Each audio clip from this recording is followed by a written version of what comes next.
ኩሩሉስ ኦርሃን እንግዲህ በይፋ ተጀምሯል ማለት ነው። ዛሬ እሱን የመጨረሻውን ማስታወቂያ እና መች እንደሚጀምር የት እንደምታገኙ አሳያችኋለሁ። ሌስኮ ወደ ቪዲዮ አሁን ማስታወቂያውን እናያለን። Soruları aşıp sancağımızı diktiğimizde ilk iş düzenli bir ordu kuracağız. Ama mühim olan birbirimizi yenmek değil. Bir olup düşmanı yenmektir. በጣም ነው የሚማርከው።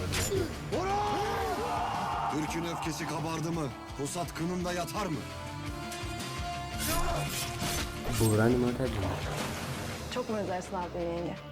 Alaaddin'in soyunun devamı için bir gelin adayı düşünmeye başlayasın. İntikam ateşi harlanmışken pusulur mu? Pusarsak gök girip kızıl çıkan kılıcımızla doğranalım.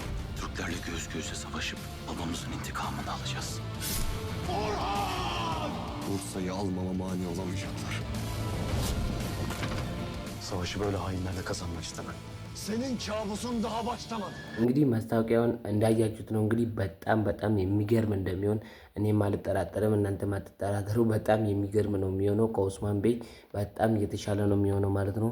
እንግዲህ ተከታታይ የት እንደምታገኙ በቴሌግራም ቻናላችን ላይ ተከታታዩ ማግኘት ትችላላችሁ ማለት ነው።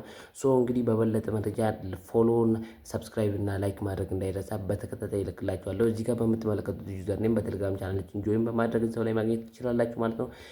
ከዚህ ሲመጣ እነግራችኋለሁ። ይመቻችሁ።